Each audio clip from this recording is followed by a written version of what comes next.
I am sure sports. You know me there, I'm coast to coast representing. I mean, I say this is righteous representing for Omar.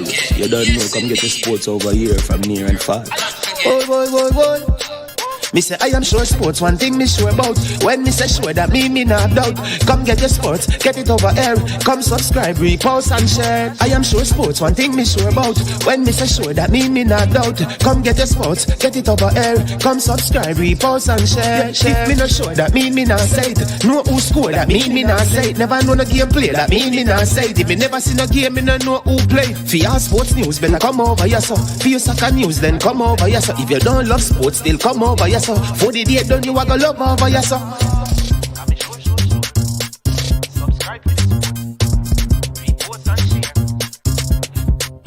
So when it comes on to behavior concerning football, Jamaica is decent. I am sure that if we can get all of these things done, set in place by the end of April, it gives us enough time before the World Cup campaign. Not afraid of no Brazil, no Argentina with these crap of players. We are good enough.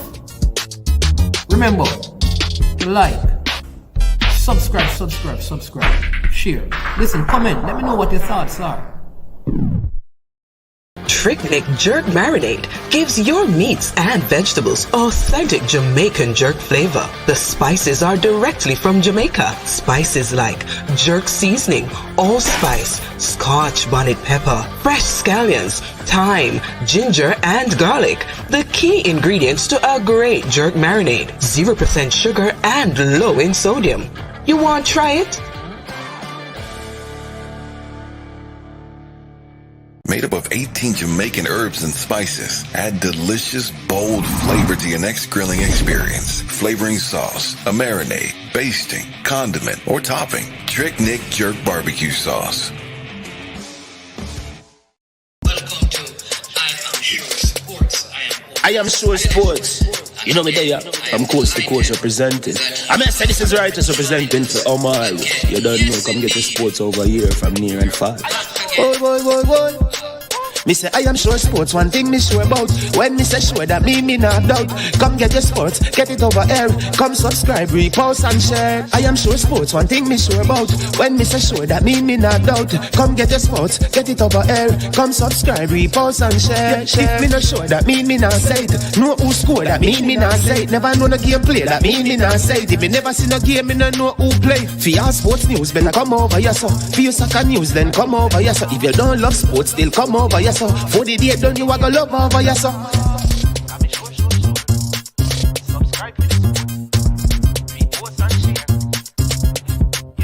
So when it comes on to behavior concerning football, Jamaica is decent.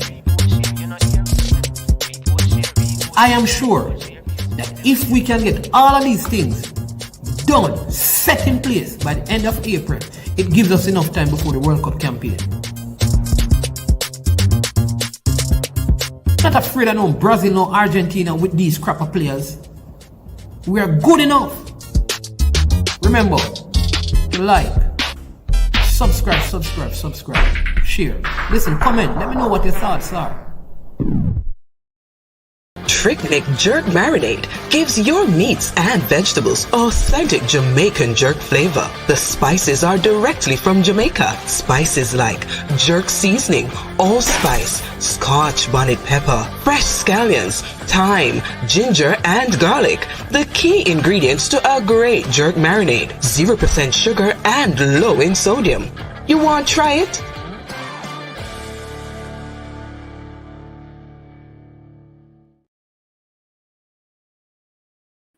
All right. Good morning. Welcome to I Am Sure Sports. I am Manning's man. Yes, and this is the big show. We have a big one lined up for you today.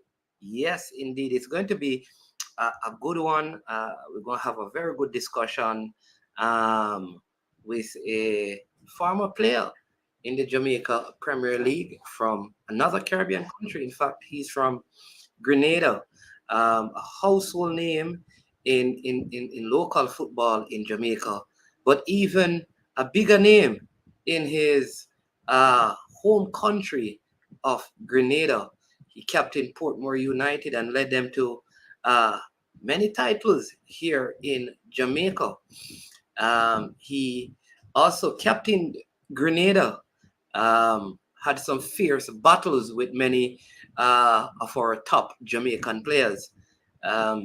He presently is the under-20 coach for his national team, Grenada, the under-20 coach. He coaches the under-20, and his name is Anthony Modeste. And so if you know Portmore, you know him. If you watch JPL, you know him. So we want to welcome him to I Am Sure Sports this morning as he joins us to share his story. Mr. Modeste.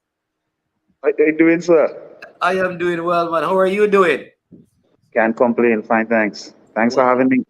You are welcome, man. I know you're very busy because you have I think you have your female team has a game today, and that is the qualifiers for the Gold Cup as well. Yeah. A victory today will bring us into League B. So we are excited and waiting to go to the stadium and give our full support. Yeah. And who do you play? U.S. Virgin Island. And if you win today versus the U.S. Virgin Island, you go into League B. Yeah. And how close does that bring you in terms of the Gold Cup itself? Well, it brings us very close. I think once it is more or less a foot into the door where we play more qualifiers, wait for different results in different zones. As you know, the League A normally are the teams that qualify. Once you win your zone, then you get opportunity more or less in a knockout stage to go forward. Okay, wonderful. All right, well, sounding good. All the best to the team. A place that if I weren't here in Jamaica, I would certainly live in Grenada. Love it over there, right? And the people love it. I'll say the same about Jamaica. Yeah, really, really, really, really lovely Caribbean island. I mean, really enjoyed my short stay there and fell in love with the place. I mean, wonderful people, wonderful place. And so great. Well, we are here to talk about your time in football, so I know you have that, so we won't keep you long. But there's lots to cover. And so for those who were living under a rock when you were playing in Jamaica, just begin by telling them a little bit about Anthony Modeste so they can know who you are. If they are just young, just coming up in the football, probably playing in the high schools here in Jamaica and don't know you. Well, as you said, my name is Anthony Modeste. When I first came to Jamaica, I represented Hazard United. That was in 2002. After winning championship there, we changed the name into Portmore United. And I've stayed in Jamaica from 2002 to around 2012. I am a Grenadian by birth. I played for Grenada at the age of 15. I mean, that's the senior level. And at some point in time during my playing career, I was the longest serving captain in the world, if I may say so myself. In the world? Yeah, longest serving captain. Yeah. And I captained Portmore for many years. We won a numerous championship there. I won three Premier Division, 5 to 6 local domestic cup. We won the Caribbean Club Championship also in 2005. So you have won everything really playing at Portmore United? Most definitely, everything you can think about. Okay, but what was life like growing up in Grenada and playing football? I mean, what was, did you go through schoolboy system? Was it, through academies, club? And how did you end up being in Jamaica playing from Grenada? Well, fortunately for me, I came from a footballing community, a football family. My uncle Alistair Tellisard, he was one of the top players that represented Grenada. And in my community, we had the likes of Zachary Cyrus, we had the then president, Chenny Joseph. So we all grew up together, and it's more or less a stone throw away. I crossed the road and I'm into the playing field. So football was always a part of me. I went through the primary school system. I went through the secondary school system playing football. I must give kudos to Mr. Wendell Weasel Wilson.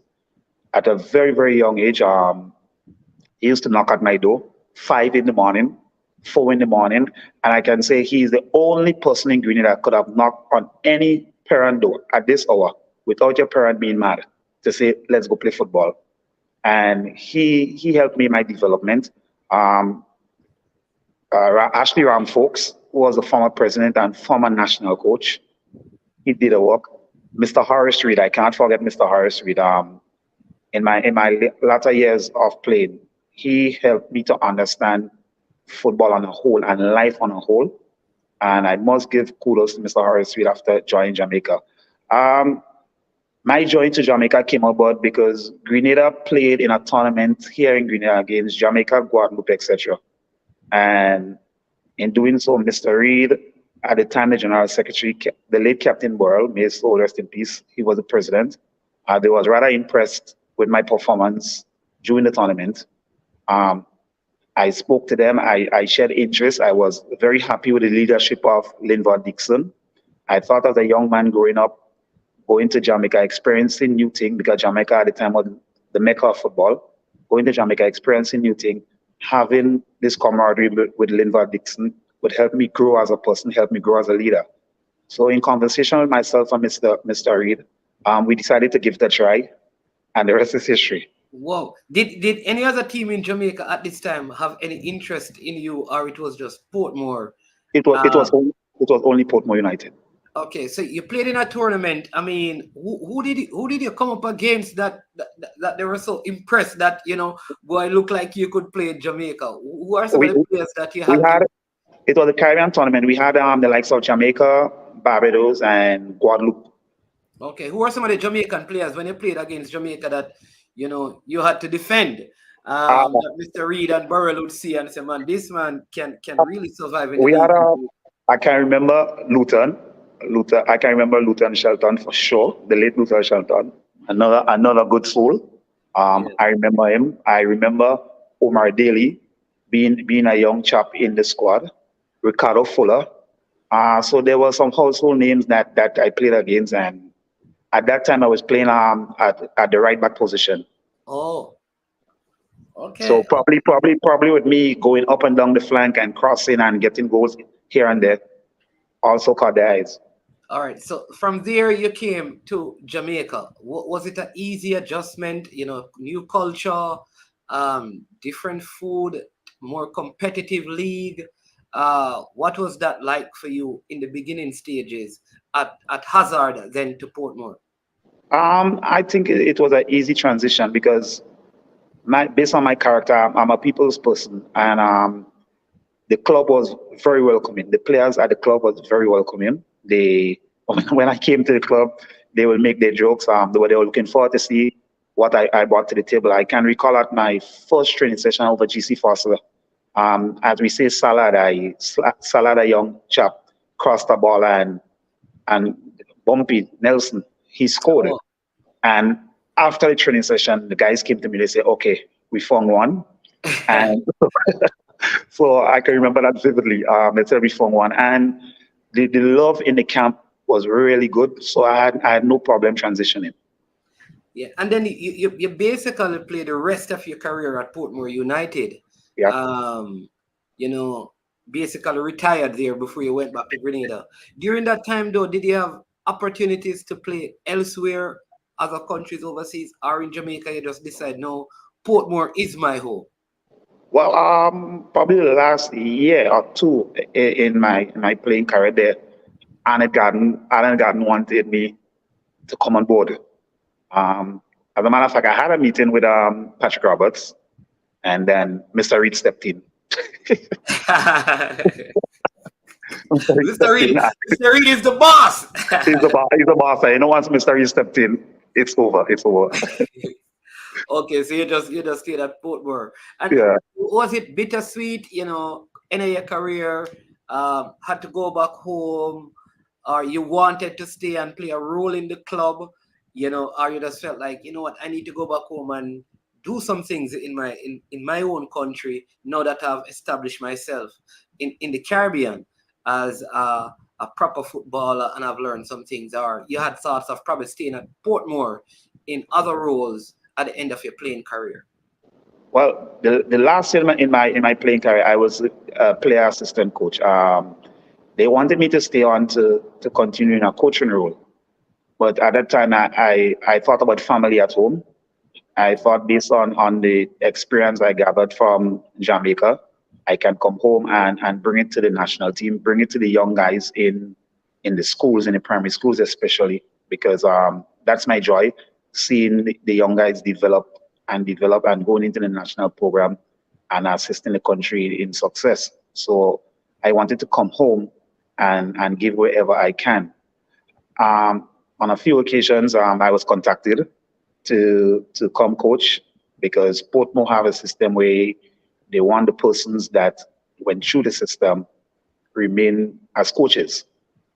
And I can tell you, the year Portmore was relegated. I was mad at myself because at that specific year, I can recall having a conversation again, probably the fourth or fifth time, to come coach, and I didn't. And Portmore was relegated, and I more or less blame myself. Yeah. Well, how difficult was it to be away from family? You know, for so many years, or you had interactions where they would come and be with you, or you would go and be with them. What was that like for you? For probably a next young footballer who probably wants to, change, probably just move in the Caribbean, and they don't know how to handle probably being away from family. What were those dynamics like? Well, first of all, you have to know your goal. You have to know what you want, and in everything in life, there's sacrifices, and it was a sacrifice that needed to be made. Um, I had in my contract tickets to go home or to come. So at times my family will come visit, and then once the season is over, they allow me to go spend my preseason whatever with my family and then get back. So me knowing what I wanted, having a conversation with my parents, having a conversation with my family, we decided to make it work, and we knew it would have taken a lot of sacrifices, and that we did. Okay, all right, wonderful. I love that because sometimes I think I like that the club put that in place where you could travel back at different intervals. They had tickets and they could come and visit you as well. Yeah, all right. So let's just finish up some of the Portmore thing. What are some of your most memorable times at Portmore United? Some of the things that they will stay with you. Forever. You're not going to forget these things. First of all, the whole Portmore organization itself, the management down to the players, I've grown and I've made very good friends in the Portmore United organization. As a matter of fact, we sometimes on a weekly basis, we have a group chat where we'll have a conversation. So this brotherly love is there. Ryan Powell, who will be my brother for life. We always have a conversation, just to name one person. When you're there, for young guys, I can't go wrong. I don't believe you can go wrong because Portmore is a family and will always remain a family. Now, my first finals will stick with me. We played Arnett Gardens and we drew 0-0 in the first leg. And in the second leg at National Stadium, the Arnett had at the time the Chingsu, the Bonesy, Kevin Wilson, Fabian Davis, etc. And Bonesy was this rough, tough guy. And while in the tunnel, my Portmore United teammates, they were rather quiet, and the Arnett is loud so I took it upon myself and I started saying all sorts of things I cannot repeat now to the Arnett Garden players. And my players was like, "Oh, come." And I said, "No, don't worry. Focus on the football. I'll handle the battle." And that stood with me because after the game, they said to me, "Little boy from Grenada, where you come out with this kind of madness?" So that stood with me for sure.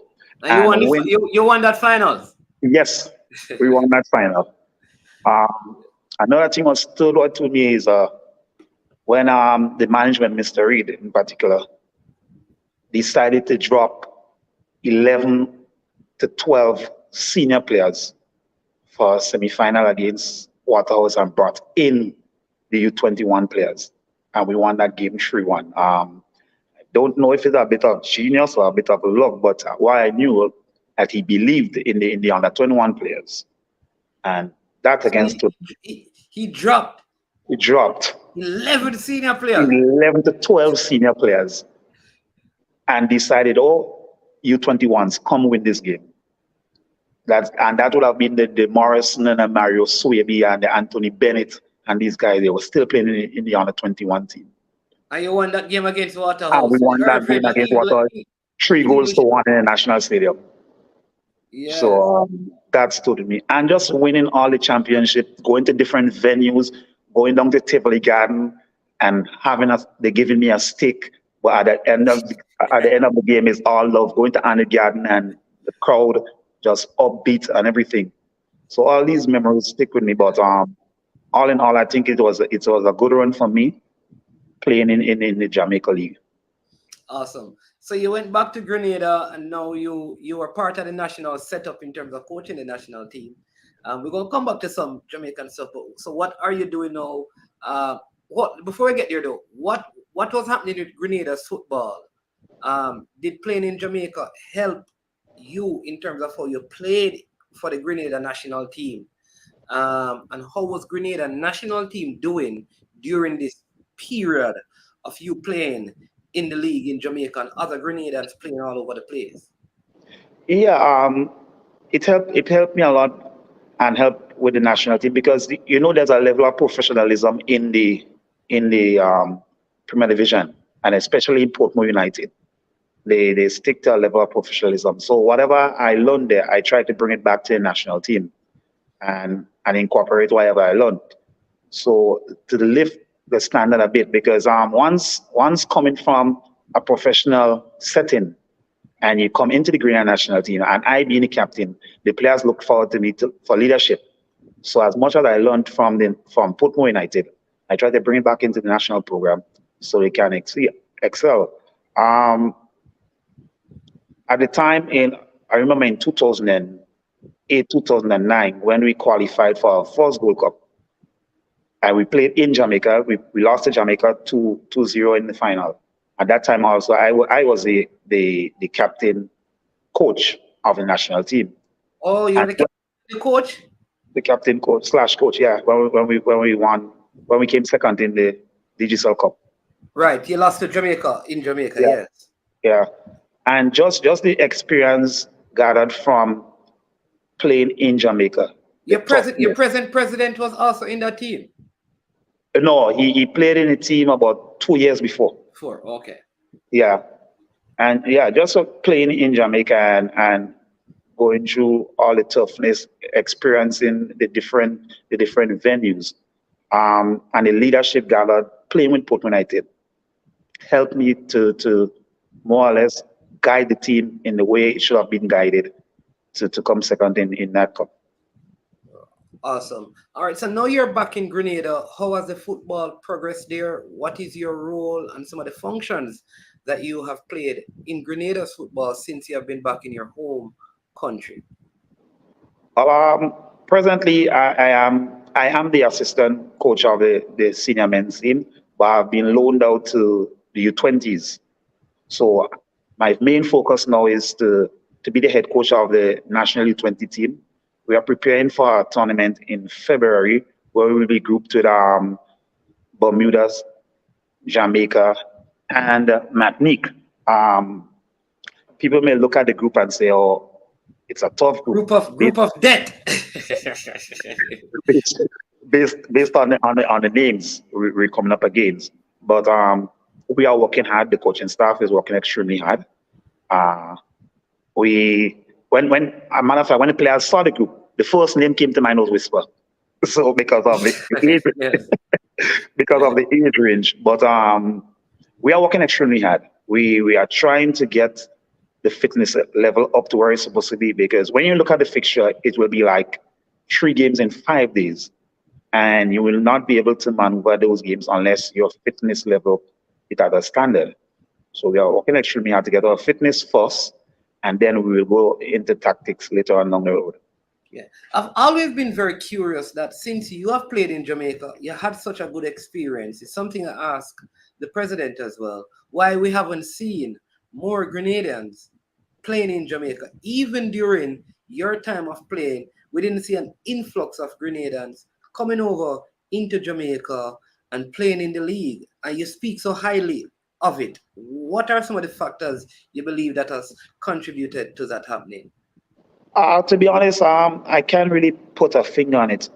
In my opinion, I think probably leaving home or making sacrifices. Probably they were not ready to make that sort of sacrifice. I knew some of them went to Trinidad, some went to Antigua, but Jamaica, I really don't know why they haven't ventured into Jamaica.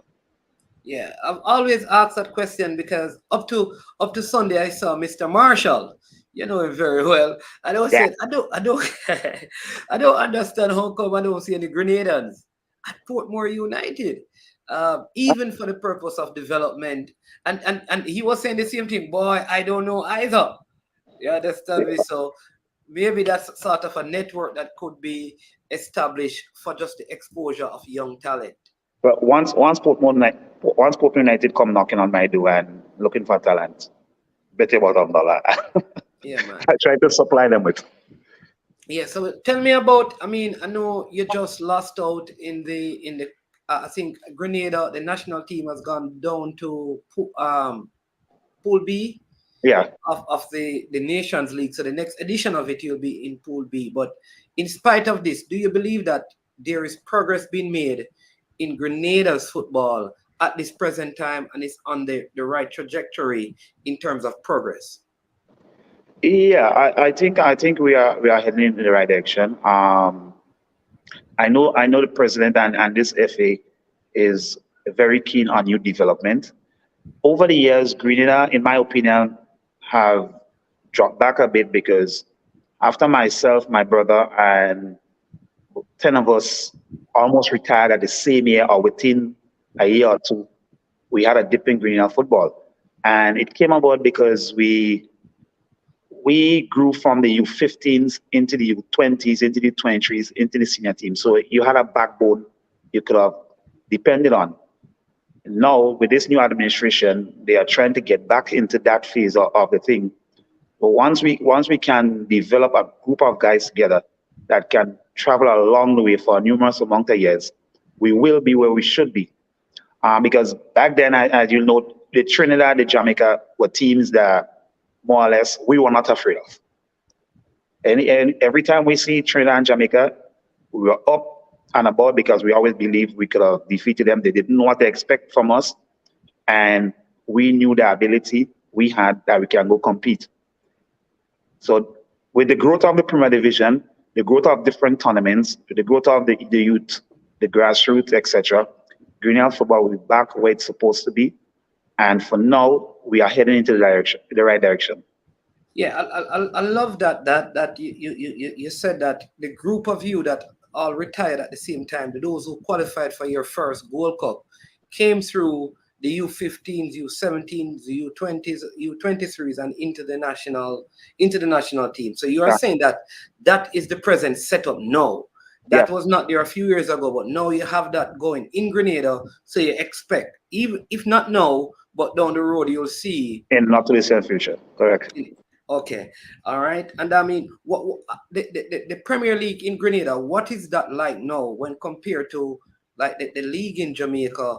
And what are some of the things that you believe needs to be done to it to kind of probably lift the standard so you can produce from your league probably higher quality players? The Premier Division in Jamaica is a different kettle, different a whole new level to the Premier League in Grenada. You have a professional league in Grenada. We more or less have an amateur league. We have issues with players coming to training on a regular basis. Players missing game for whatever reason. Now, if they are held responsible, then it may not happen. The prize monies for Jamaica as we know, is very huge. This new administration have lifted the prize money as incentives for players to come in. I think we need in Grenada to form, even though it's a semi-professional league, where players can be paid and held responsible when they do not attend training sessions by fines or whatnot, because no one will want to know someone interfering with a livelihood. So whether you start them off with $100 and charge them $10, etc., at the end of the day, they will be the one responsible to keep their monies, and that will encourage them to come and train. In my opinion, I think we have too many teams in the league. We have 10 teams. I think we can have at least 8 teams where the better players fit into a team, and that will only come about probably with a professional league. Yeah. So the gap with teams would be much closer, and the league would be much more competitive. At any given year, you can name on one hand, with 3 fingers, who may win the league at any given year. And with proper planning and players coming out to train, well, they already increased the prize monies, well, with the incentives or having a professional league, the level of football will be very much closer. The level of football will be higher, because then the onus is on the players to improve, to get better, because they want to win that championship and they want to earn something at the end of the day. Yeah, that's a good thought. You have 7 parishes. Do you have a team in each of those parishes? Yeah, well, we have 6 parishes and plus Carriacou. 6, right. Yeah, and plus Carriacou. In Sotes, in St. Patrick's, I can think of 2 Premier Division teams at this moment. That is the biggest parish? Because I'm thinking based on your model that maybe what you can do is have the biggest parish get an extra team, and every other parish get 1 team, which would make it have 8 teams really. And if you bring it down to 8 teams and get probably like a league sponsor, then that could help to, like you said, increase the quality, because it's less team with a lot more players to select from.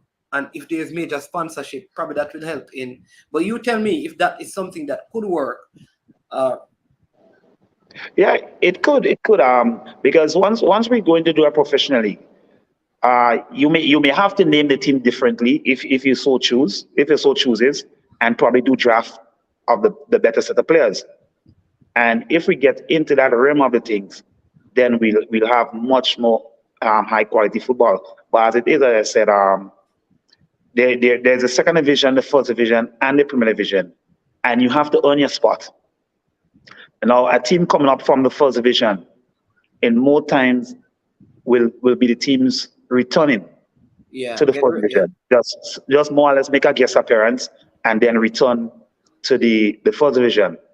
Now, with a professional league, you have to earn your spot, because if you do not play as you should, contractual-wise, you'll be dismissed and another player will take your space, because at that point, everybody now will be hunting for a contract, because there's an opportunity to make a livelihood. Yeah. I see one of the players you probably played against, he used to play for a team called Violet Kickers. Don't know if you know that team. Warren Barrett and those guys used to play for for that team down in Montego Bay. So he's asking this question: what are your views on past players in charge of respective federation? Yeah, I think it's a good thing.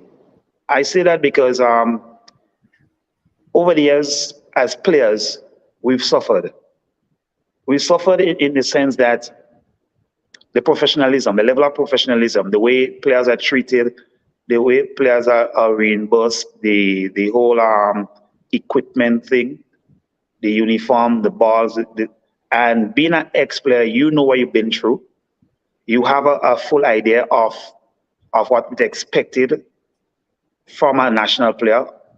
So you, as a president or administrator, definitely should be the ones pushing, because you do not want the players to go through what you've been through. Because we as past players, we know if we had certain things lined up for us, we'd have been much better than we are now. So as an administrator, you will only want the best for your players, and the players having the best means the country and the football will improve. Yeah, yeah. And then Fabio Frano says, can you franchise the teams to corporate companies? Well, over the last few years, corporate Grenada were not too interested in sponsoring teams. Once FIFA is mentioned, where whatever country it is, once FIFA is mentioned, they think you have the wall of monies. So therefore, corporate sponsors were not coming on board. Now it's changing a bit, where we are seeing corporate sponsors coming now and assist in the football. I think what this person is saying though is that I think he's proposing, I think, more like an MLS model where the teams are actually franchised. Like right. it is owned by a cup, which I sometimes struggle with, because you're taking the football from the people in the community, like some of the founders and the persons who they may not have all the finances, but it is their heart. They have the heart for it, but not have the finances. The corporate companies may have the funds to do it, but they don't have the heart for the community. So it's a very hard balance to strike. It's a ticklish one. Yeah. I mean, what is your take on just Caribbean football on a whole? Because you were in an era, like I said, there were many Caribbean players getting exposed to the overseas market, playing in the MLS. Even Portmore did well in like the CONCACAF Championship. The Harbour Views were doing well when they advanced Mobile United during your era of playing. I mean, it's just recently we saw where Cavaliers and Harbour View are in the finals of the Caribbean Club Championships. But what is your take on Caribbean football as a whole? Because, it's one Caribbean. What is your take on it? And, what are some of the things we can do collectively as a Caribbean people to lift the level of football across the Caribbean, even if it means partnering for the benefit of all? I think outside of the cup, the CONCACAF Cup. Now, when we play the CONCACAF Nation League, all teams now are bringing in 10, 11, 12, sometimes 16, 17 foreign-based, quote-unquote, foreign-based players. Yeah. It therefore means the local players that are not getting an opportunity. So we need to find a way where we can, among ourselves, have a competition just for the local players, because they need that kind of exposure. Playing in a Jamaica League or the Grenada League is not good enough, if I may say so, because you're more or less playing in your backyard. You need to go to different countries as local players and experience the food, experience the culture, experience the venue, experience the people out there. So we need to find a way. I don't know how we will do it, but we need to find a way where the local players can be playing on a very high competitive level among each other. Because as I said, when we are bringing in, once we go into competition, it's more or less the quote unquote foreign players are coming in and our local players are not getting an opportunity. Yeah, that's a good proposal, because one of the things that I have suggested is why not play just like how you said you played in the Digital Cup in Jamaica. Why not play one of those Caribbean Cups where players 23 and under 23, that is for your domestic based players, and just to save money, everyone could assemble in Grenada for a week to play the tournament, or in Trinidad, or in Jamaica, or in Antigua, and you just play the tournaments there, or you have two stages to it where you play one group here, and then you come together and do it. But it's under 23 for the same reason you're suggesting, which is to give the domestic players an opportunity to grow and improve and have that experience, because they may not make your first team squad when you have so many players playing on the international scene. Yeah, because it's results, whether we like it or not, it's result driven, and no head coach will will come with a local team, a fully local team, knowing the opponent may come fully professional. And then at the end of the day, your job is on the line. Yeah. I mean, talk to me about, I mean, you must be hearing, I know all of the Caribbean is hearing what is happening, like even in Jamaica with female, with our female team. I mean, what is like the female football like in Grenada at this point? I know you have a game today, but how are you growing that side of the football across Grenada? But we have in the secondary school, we have the secondary school tournament. The GFA have their women tournament. As a matter of fact, the U15s, the U17s are currently in training. We started this year-round training so that the players can grow. I still believe the tournaments could be longer because at some point the amount of games played would not be enough for senior women. So, but the FA now is on the right track with the women football. We know FIFA is pumping in a huge sum of monies for the growth of women football. And based on what we are trying to do here, in the next year or two, probably we can match up with you at some point. So you're saying that in your secondary schools you have a under 15 female tournament? No, we have an open female tournament. We have the U15 male and the U20 males, but we have an open female tournament because female football is more or less just growing on the island, and some of the girls are a bit timid. That's why I'm so happy our women team is doing this good, because it now gives encouragement to girls who may have been sort of shy to coming out to play. Seeing the ladies perform will give them the opportunity to say, yes, I can do it too, and come out. So I expect to see more and more female footballers coming forward and want to be part of the everything. Yeah. What about coaching education in Grenada? How is that going in terms of overall coaching education? And how are the coaches upgrading themselves? How are you upgrading your own coaching acumen to be the best at what you do in the field? Well, we had a few over the last year or so. We had some C license completed. I know the FA now is looking to do the B license, the CONCACAF B license.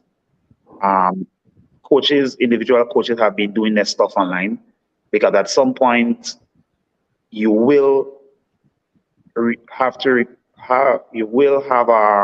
must have some sort of license at any level to partake as a coach in the championship. As in Jamaica, I know. Well, I did the 1 and 2 in Jamaica with the expectation of remaining in Portmore United to coach, because you must have at least a level 2 to coach in the school or in the Premier Division. They have changed that. No, you have to have the CONCACAF, the B license they call it. Yeah, great. So that means I'm coach, because I am in the final stage of my CONCACAF B license. Should be finishing at the end of the year. So you never know, you might just see me there. So okay, that's great. We have a Portmore person who was calling. Just because I know they are connected to Portmore now, because they're doing interview. Why I'm going to call them back if they then if you're watching the interview, you see the man, I think you call to talk to the man on the program. You're live on here, you know, because you're live on here. We're live on here. You're live on the radio. Everybody in the world hearing you. What do you have to say? I never catch you. So you call the program. So heal up your brethren and then you can go, man.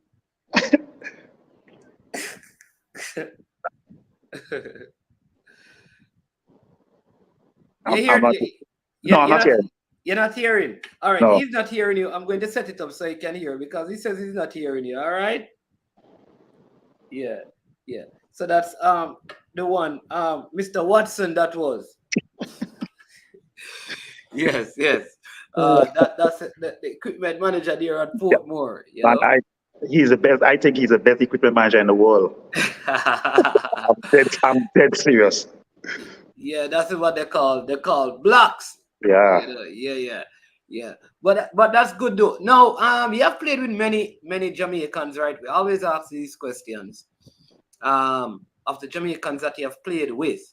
All right. So I want you have to be a part of this team. It's a 7-a-side team, and you're playing for $1 million US, right? And you have to be on the team, and you need a goalkeeper. So who would be Sean Mr. Sayers. All right. So Sean, Sean Sayers in goal, definitely. and then Because you gonna be in defense. Give me the rest of players now. Who are the other you, you, five? it's Jamaica in general or Portmore United players Just Jamaican players that you have played with. who I've played with. Adrian Mitchell. All right. Adrian Mitchell, I think he made my job a bit easier playing alongside him in the Portmore United over the years with Okay. his So quality. you Adrian Mitchell, Sean Sayers, Yeah, Omar Daly. Omar Ratty Daly, Omar Daly. Ryan Nelson for sure. Bumpy, Ron Nelson, 5. That's five. Yes. So you have 2 more. Yeah. Wolverine Wolf. Wolverine Wolf. Yeah. And we had one called Damian. I can't recall his Damian Williams. Damian Williams. Yeah. That's Capo. Yeah. Yeah. Oh, all right. Oh, Damian Williams, the midfielder, I think. Yeah, the Yeah, midfield, the short. Short. Not the one from Waterhouse. Not the one from Watos. Okay, yeah, Yeah, but I but know the Damian I Williams. played with him also. He was really good. Good midfielder, very good Yeah. midfielder. Good solid team. Good. Lot of short players. Ratty is short. Damian Williams is short. But Um, it's pace and quality. Bumpy And is some also finishing. short. Yeah. But good 7. So, like I said, I mean, Grenada's football, I think it's on the right path in terms of its own development. I mean, 5 years from now, though, what will Anthony Modeste be doing? What can we expect from Anthony Modeste? What will we hearing about Anthony Modeste 5 years from now? Based on my plans, either I'm coaching somewhere in Europe or at the head of administration in Grenada. Okay. Yeah. See, one of the former players on your team, Andre Darby. Yeah. Yeah. He was one of the guys from the U-21s that we always brought into the senior team, and he did excellent work anytime he came in. Yeah. All right. Tell me, I mean, which was some of what was like your favorite venue to play in Jamaica? I think well, I probably have 3, to be honest. Yes. Yeah, the Arnett Garden, the Tony Spalding, Yes. the Waterhouse Jusan, and Oba Harborview. Because Okay. when you go to that venue, the crowd is that close to the field, and the atmosphere, the shouting at you, the cussing sometimes at you, it gave it gave me that boost and that motivation to say, okay, let's done this game. Yes. All right. Now, the other thing is, who are some of the players that gave you the hardest time? Probably you're playing defense, and somebody probably the forwards that gave you the hardest time. Like when you're going up against these players, you know that, It's a big work. this man always scoring on me, but not today. Yes. Kevin Lamy, very, very tricky. Yeah. Tuffy Anderson with his whole physical build. Luton Shelton. we knew of his pace, his trickiness. Yeah. So these three players definitely. Um, Whenever we playing against Waterhouse or Harborview or whoever, I was always pumped, especially for these three players because they were more or less players that will give you nightmare if you're not careful. Yeah. And who was a favorite defender to play with? You said Andre Mitchell? Yeah, Adrian Mitchell, Adrian Fishy Adrian, Mitchell. Yeah, Adrian Mitchell. yeah. All right. All right. And your primary position is centre back because I know you said you started playing out as a right back. Yeah, well, I started at the right back, and then over the years, I remember we had a semi-final in Arnold Garden against Waterhouse, and Mr. Reed, for some reason, decided he said, "You will be a central midfielder today." Then I played there for a few years, and then as I've gotten older, probably a bit slower, he wanted me to stabilize the defense, and so I stayed in the centre back. So I more or less Alright. played three different positions for Portmore United. All right. Best goal you have scored in Jamaica? Our most important goal? Which one? A free kick against Waterhouse in a semi-final knockout in Arnold Garden. Okay. Yeah, I remember that. Were you a free kick specialist? Yeah, free kicks, penalties. Once free kicks penalty came around with Portmore, they didn't know I want over ball, but I remember being tricked in one of the games with Omar Daly and Woolry Wolf coming over the ball. They said they would have run. They said they would have run over it, but who went up first hit? and from that day, I didn't want them over the ball. Oh, so they told you like, all right, we run over it, man, and We run over it, yeah. Yeah. And I think Woolry reached first and just kicked. Did it score? No, it didn't. It didn't. Probably if I had scored, I probably would have taken a backseat, but I'm happy he didn't score. And you were the captain at that time? Yes. Okay. Interesting story. Interesting story. But it like I said, I'd love to see some Grenadans in Jamaica. Not because I don't think you have a league going there, but I think, like you said, that there is an edge in the Jamaican league that will help in their development. And I hope that partnership can be materialized so that we can see. I mean, because even when they played against Jamaica over there, I saw some good talent represented in that game. I don't know if they are domestic based players or they are based overseas, but really displayed good talent. I think on island we do have good talent. We need to get them out. We need to get them out where they can play or train in a professional setting day in, day out, where you know time is important, where you know they give you a gray uniform on Monday, you have to wear a gray uniform, and that brings in discipline in you, instills discipline in you. If we can get our players out where they can play at very high level on a weekend or playing different cups during the week, and with these players coming back home and joining our locals or even with some of the foreigners we may have, it will all boost well for our football because our local player knowing I walked the road with him. We train together. Now he's outside and he's coming back. It will give motivation to the ones that remain here on island to do much better, to improve their game so they can go out and come back in.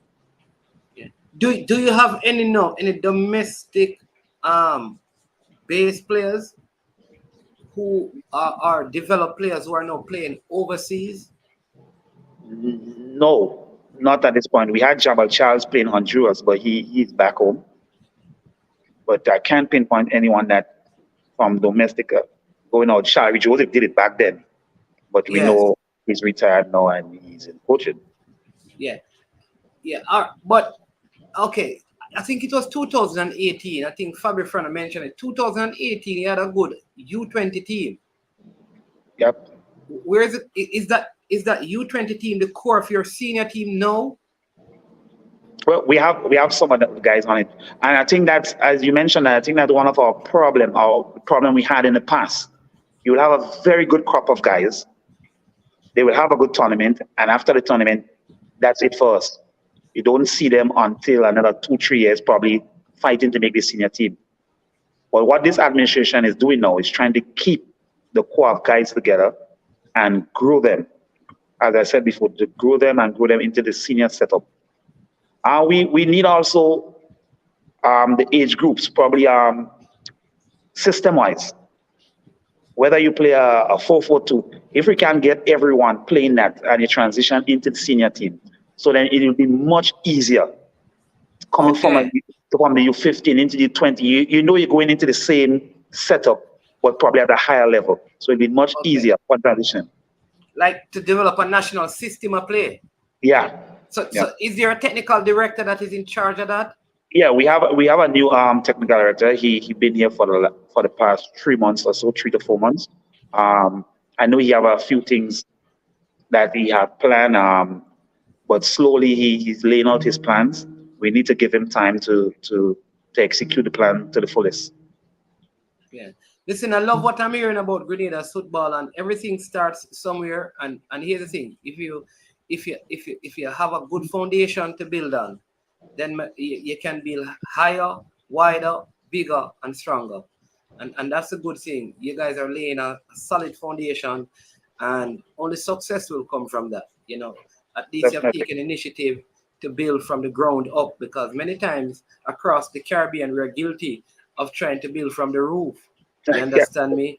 And if you do that, there's going to be a lot of tumbling over and falling down and breaking up of things. You have to lay a proper foundation. So I'm very happy with the direction of the football. I want to give you the last few minutes that we have to say thank you to, I mean, your Jamaican fan base. You're probably one of the only players from outside of Jamaica that right across Jamaica, everybody know Anthony Modeste who follow football. Understand me? I don't think there's any other Caribbean player that is as widely known in Jamaica as Anthony Modeste. So it is your time to talk to your Jamaican fan base who they have always loved and supported you. Yeah. Let me just say thanks for the love you have shown. I know at the different venues I got a bit of stake. It's not because you wanted to give stake, but because I was our opponent.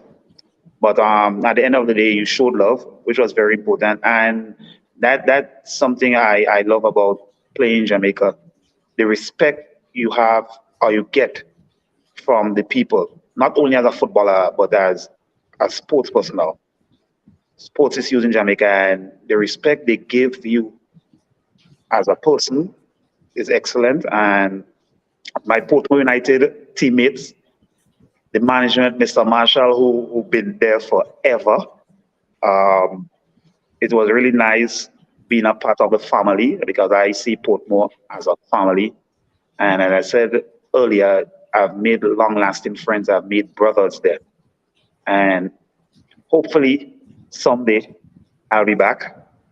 I'll be back probably, even not to visit, but probably in some capacity to assist the Portmore United, because it's an organization I will not sit by and see fail if I know I can contribute.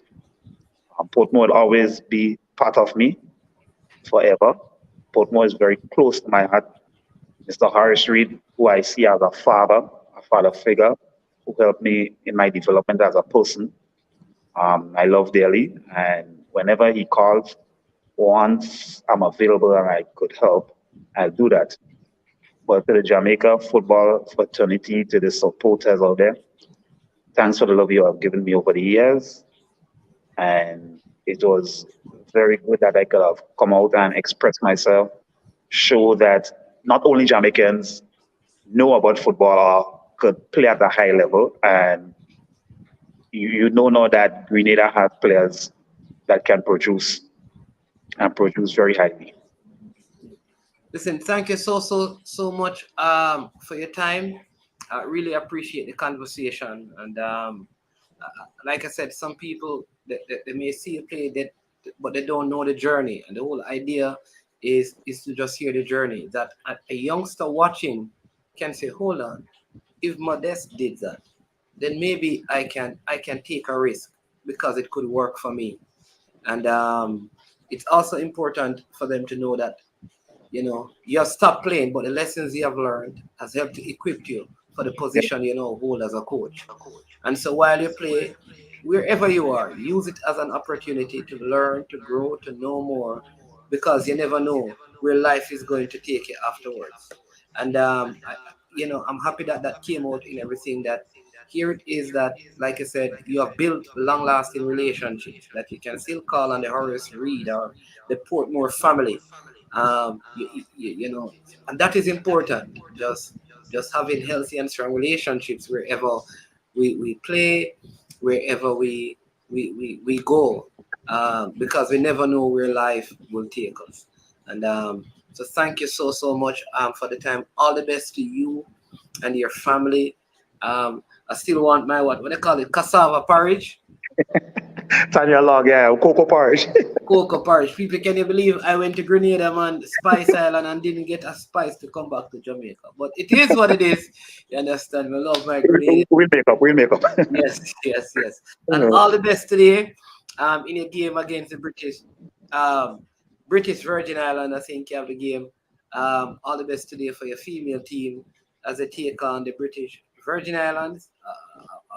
Which are a good result in that. I believe if Jamaica doesn't finish, if Jamaica finish second behind Panama or Guatemala, I think we end up coming and playing some Caribbean teams to try and qualify for the Gold Cup.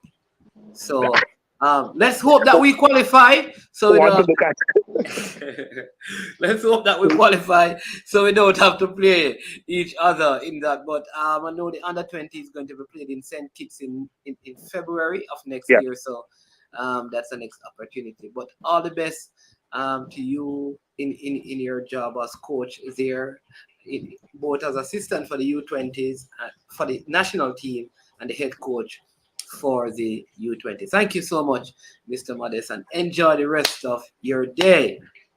Thanks for having me. All the best. You take care. Yeah, man, wonderful. All right. So there you go, people. That was Mr. Anthony Modest, former Portmore United Captain Grenada. Like he said, he didn't know this. At one point, he was the longest serving captain of a football team in the entire world. Whoa. He presently is the assistant coach to the Grenada national senior men's team, and he is also the head coach for the under 20 team. Very good conversation. I want to thank every single one of you for participating, for watching, for viewing. And listen, share the content with others, right? So you just go on it, you like the video, you share it with others. Thanks to Garnet Denton for the super chat. Always appreciate the support shown when people support the channel in this way. Again, remember to hit the like button, subscribe if you have not subscribed, and share. We have lots of great content coming up for you. We have a former reggae boys goalkeeper that will be interviewing on the weekend. Lots of stuff coming up. We have a national female player that we'll be talking to as well in this week.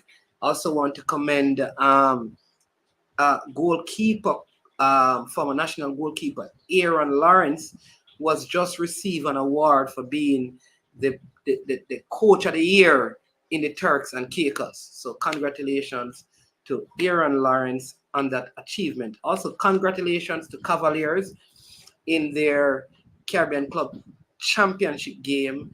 Last night they defeated Harborview by 5-0. Again, Shaquille Thomas scoring. And I think he is the leading goal scorer in this, and they look set to be in the finals.